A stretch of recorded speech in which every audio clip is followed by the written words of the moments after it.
Hello there, welcome to Disney Parks Addict, the channel that makes content about Disney parks around the world.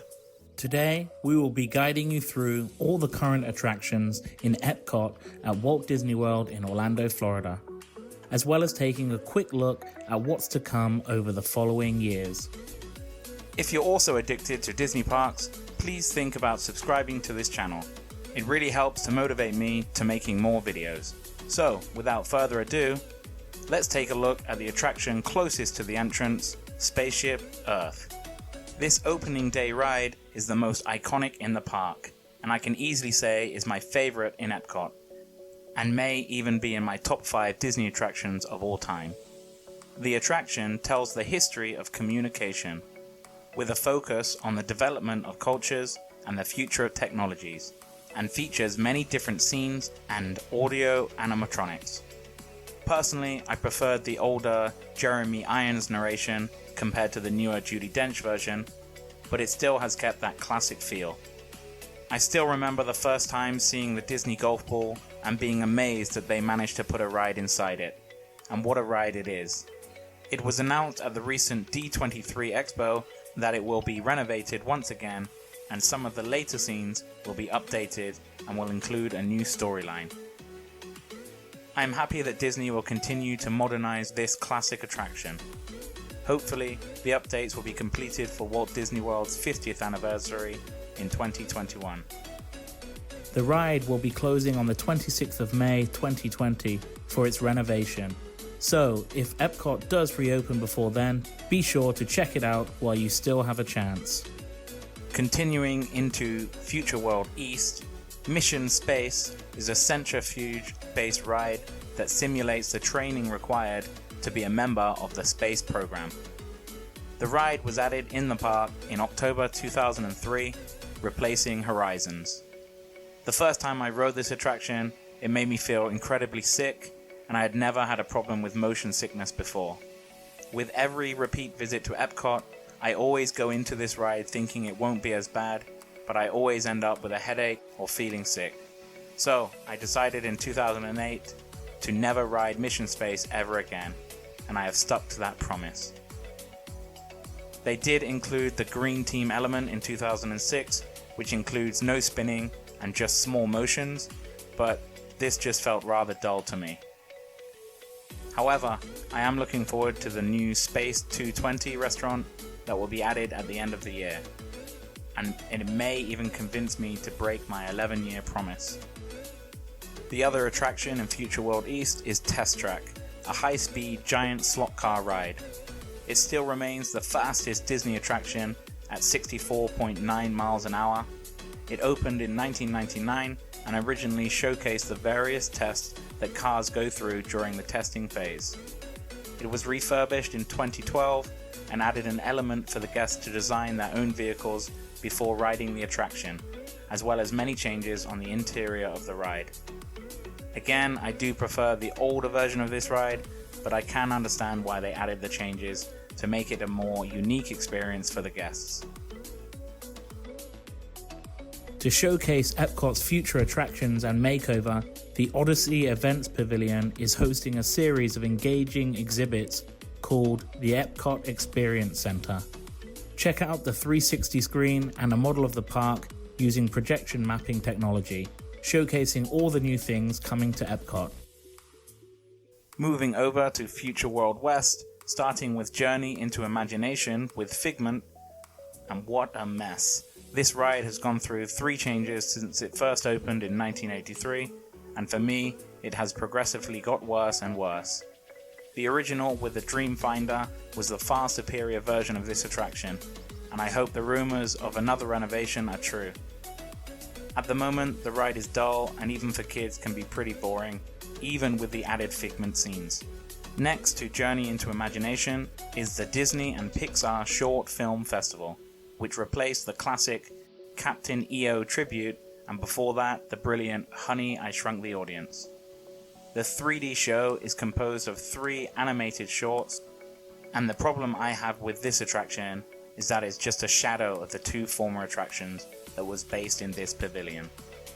The short films are nice enough, It rarely has a queue and is a good way to cool off from the heat, but it just feels like a temporary replacement until something else is added. Hopefully a new show or attraction will be added while Epcot is having its big overhaul over the next few years. Moving round Future World West, the Land Pavilion houses 2 attractions, with the first being Living with the Land.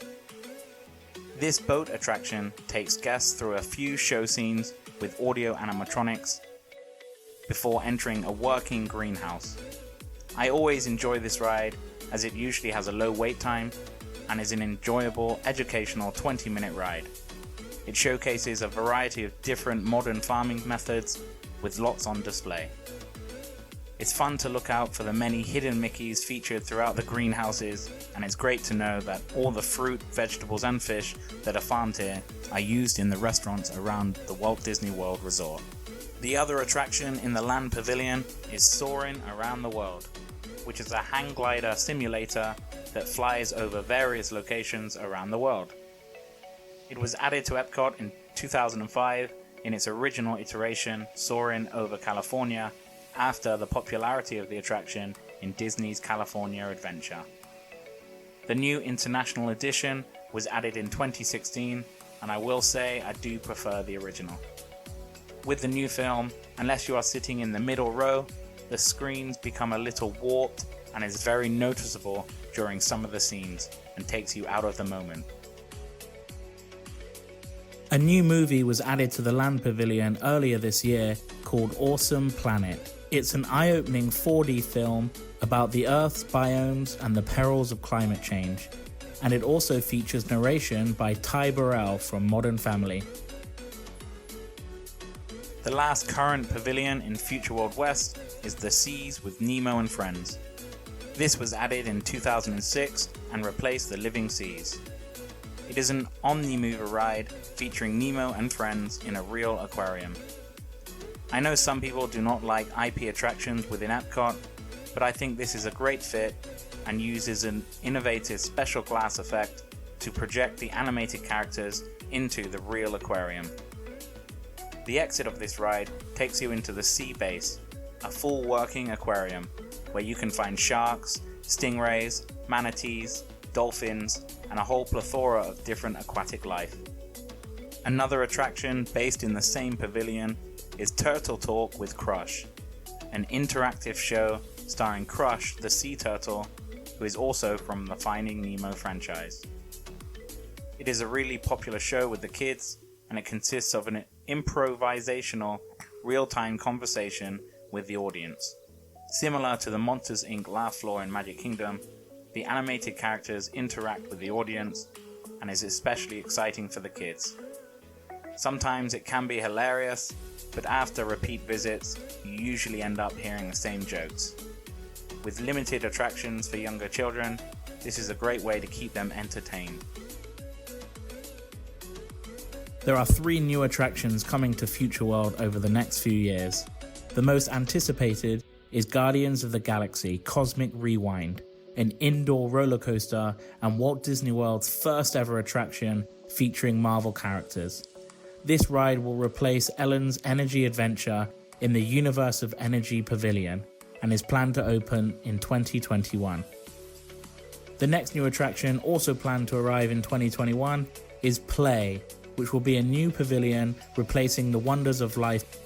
It will be themed like an interactive city in which guests will be able to interact with their favorite Disney characters.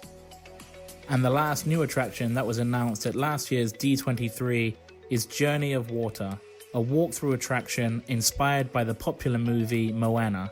It will be a garden featuring interactive fountains and other water features, leading from the current Innovations Plaza down to the Seas with Nemo and Friends.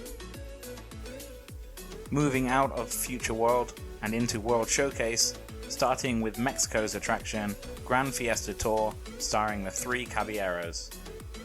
It was originally the El Rio del Tiempo, featuring scenes of Mexican culture, and it was updated in 2007 to include sections with Panchito, Jose, and of course Donald Duck.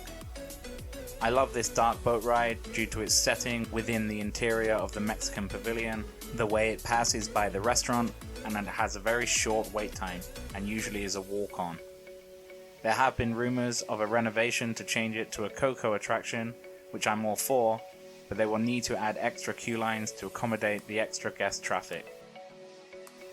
Going around World Showcase, next to Mexico, is the Norway Pavilion, which houses the boat ride Frozen Ever After.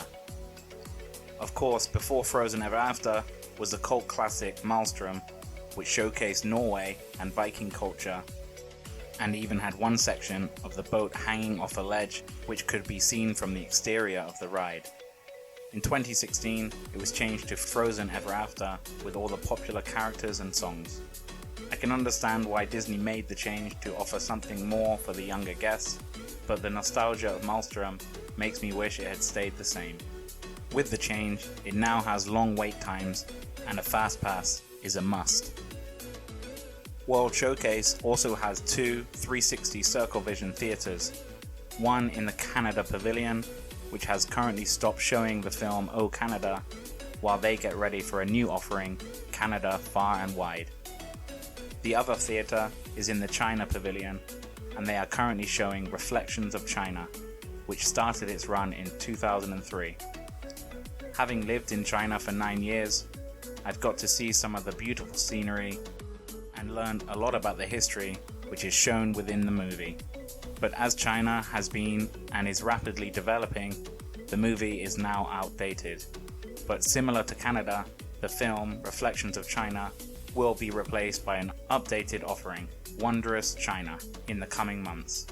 So I look forward to seeing how the new film will show the modern China that I have become accustomed to. Another attraction in World Showcase is in the host pavilion, the American Adventure, a stage show taking guests on a trip through American history using 35 audio animatronics, including Benjamin Franklin and Mark Twain. It is a great show, and I encourage everyone to watch it at least once, but as it's a 29-minute show, and if you've had a long day and are a little tired, it can be hard to stay awake in the comfortable seats and the cool AC, which may be seen as a good thing to some. I doubt I will rewatch the show unless I'm in a great need of a nap. The last attraction I will be looking at is in the France Pavilion, and that is Impressions de France. This 18-minute panoramic movie which visits many of France's cities and historical structures. There is a reason why the film hasn't changed or been updated since the opening day of Epcot, and holds the world record for longest running daily screening of a film in the same theater, due to its pure quality. I wonder how many people have been persuaded to visit France after watching this delightful movie. At the beginning of the year, a new show, Beauty and the Beast SingAlong, was added to the France Pavilion, which is currently playing alternately with the previous show, Impressions de France. Get ready to sing along with the popular songs from this beloved animated classic. It also features an original storyline to give something new to the fans. Another eagerly awaited attraction that will be added to the France Pavilion is Remys Ratatouille Adventure. Already a fan favourite at Disneyland Paris Resort, this exciting dark ride shrinks you down to experience life in the kitchen as a rat alongside Remy and his friends. This attraction is set to open in the summer of 2020 alongside an expansion of the France Pavilion, which will include new dining options as well as other exciting additions. The last new update from 2019's D23 Expo is the untitled Mary Poppins attraction, coming to the United Kingdom Pavilion. Little is known about this announcement, but there is speculation that it could be another dark ride or simply a walk-through attraction. But either way, it will be a welcome addition to the UK Pavilion. No date has been set for the opening, but it will most likely be in the next couple of years. So that completes this 2020 guide to all the attractions at Epcot in Walt Disney World. As you can see from this video, Epcot is currently going through a major transformation, and I for one am very excited to see what the end result will look like. And if you enjoyed this video, please hit the like button, and if you're a Disney Parks addict like myself, then consider subscribing to this channel. for more videos about Disney parks around the world. Thanks for watching.